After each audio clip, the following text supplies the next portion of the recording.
Transitions are some of the hardest problems in international development. In some cases, you have authoritarian regimes that fall or are beginning to reform, and there's a window of opportunity. And sometimes you have fragile countries that are trying to recover from conflict. When the Berlin Wall fell and the Soviet Union fell, the United States found that political transitions took on a much greater salience. Everybody thought that this was the end of history and that democracy had come. What we were realizing is that many of the proxy states that belonged to the Soviet Union no longer had any support.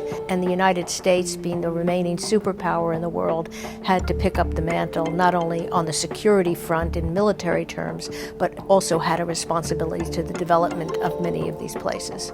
Keep in mind, in the 90s, it was right after the end of the Cold War. There was a proliferation of conflicts and peace settlements. These were situations where a lot of diplomacy was involved, a lot of the deployment of peacekeepers, a lot of focus on refining the tools of conflict resolution and consolidation and stabilization of peace accords. The story I've always been told, and I'm sticking with it because I like it, is that at the end of the George H.W. Bush administration, outgoing Secretary of State Eagleburger was talking to the Clinton transition team, and most importantly, talking to Brian Atwood, saying that if they had had a second term, what they would have tried to have put in place is a mechanism that could then inject foreign assistance at moments of great opportunity that was faster and more flexible than the tools that they had. I think it was a new endeavor for USAID in the 90s, but the world was changing so quickly. There were so many new democracies, so many new and fragile institutions that it was very, very important for us to work with them, to share information about how democracy works, both in legal terms and in institutional terms and in civil society terms. At Brian Atwood's request, right after Brian had been approved and confirmed as the USAID administrator, he wanted to get busy on an idea of launching a new capacity, an expeditionary capacity to operate in places that were coming out of malgovernance, misrule, repression. I joined up with Jim Kunder. Jim and I spent the summer of '93 consulting with people and scoping out what the mandate, mission, staffing, structure would look like, and then we marketed that around the administration and up on the Hill in the fall, and then OTI became operational in January of '94. Well, first OTI didn't even have an office to sit in. The first director, Rick Barton, and I spent many hours scavenging the halls of the State Department looking for wrecked furniture. But once we got an office, we really faced an enormous task. And we jumped into a number of places rather quickly.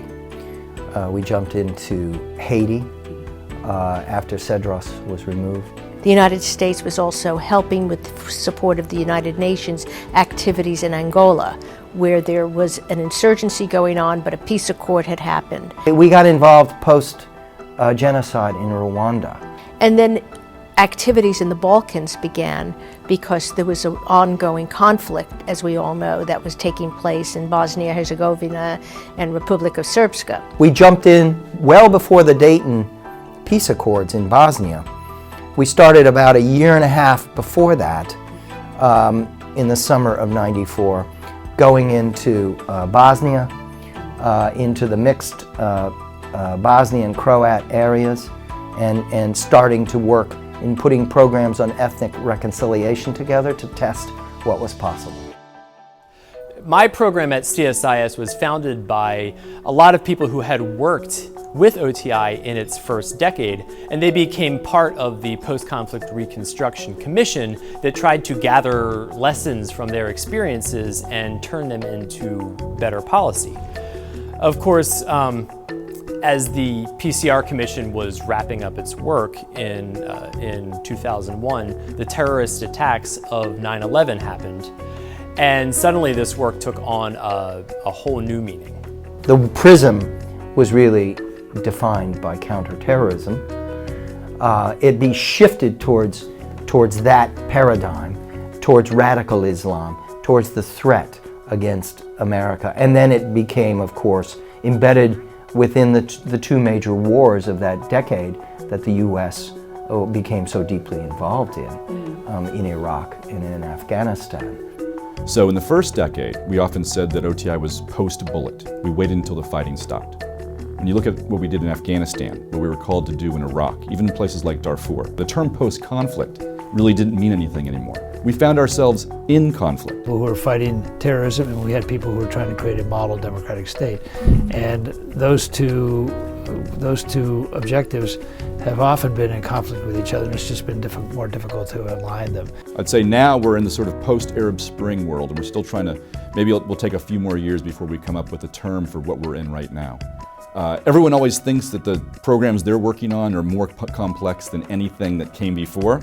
Well, right now, I think you could ask some people that are in OTI now that they're working on problems that are more complex than did anything that dealt with before. There's a lot of soul searching that's underway right now. You talk to people at the International Committee of the Red Cross. You talk to Doctors Without Borders. They've come under systematic and deliberate targeting. The world has changed. There is no accepted notion of neutrality today. How do you deal with conflicts in countries where there's no national consensus on basic political questions? You can't build a national identity from the outside, especially when you're opposed by large numbers of armed groups whose loyalties and motives you can't even discern, and especially when some of those armed groups are using extreme violence against civilians. It operates in difficult environments. It has to take risks. It doesn't succeed in all instances, so it has to accept a certain failure rate and be able to defend itself against that. It, of course, operates in a U.S. government that is fragmented, and it competes with other entities at the State Department and elsewhere. It's always the easiest thing in Washington to complain about coordination, say we don't have enough of it. And everyone believes in coordination, but no one wants to be coordinated. Looking back from when I started government in 1998 and having gone through the Afghanistans and the Iraqs early on, one cannot say that coordination hasn't gotten better. It's gotten a hell of a lot better. There are partners now in the U.S. government that are natural partners that 10 years ago, 15 years ago, never thought of talking to each other. Having said that, this is Washington. You have to say coordination can always get better, because it always can get better. There are 10 oversight committees in the United States Congress that oversee AID. They don't even talk to each other. They fight with each other all the time. They used to tell us to do contradictory things. The effect of this is to depress innovation. Anybody does anything that fails, their career is over. The humanitarian world, the non-governmental world, the world of transitions, the world of entities like OTI are stretched to their limits. We are seeing shortages of personnel. And those countries are in Central Asia, they're in Burma, they're in Latin America. I look at Southern Sudan, you look at CAR, Central African Republic. You have gang violence in Honduras and El Salvador. You look at Rakhine in Myanmar. Central Asia. You look at Syria and the neighboring states. In places like Karachi and Lagos and Rio. Now you have Ebola in West Africa. And now Texas. Let that sink in for a minute. Violence and conflict in a poor, fragile group of countries in Western Africa, and Ebola shows up in Texas. Criminal violence, organized crime, gangs in Central America. You get conflict refugees in Texas. Now, I don't want to overstate the importance of this, but if that doesn't drive home the importance of at least trying to understand governance in fragile and conflict societies, and occasionally trying to help in locally appropriate ways, then nothing will. There's a bitter debate going on in America about development, but it's off on the wrong track, because what we're all after is healthier people, healthier communities, healthier societies, healthier countries. That's something that could unify everyone. That isn't something that should divide America. That should be something that unites America. This work continues because it is known that democratic societies, especially when they're new and poor, are very fragile states. It's the most intense space where people are literally killing their neighbors over oftentimes undefined issues. And so there's quite a lot of work to do. I think the most important thing for OTI, having now handed the baton over and watching from a separate vantage point, is the biggest challenge is to maintain relevancy. They've done that for over 20 years now. To stay at the forefront of foreign policy as it changes, and it is changing, but not to fall behind, to keep moving ahead.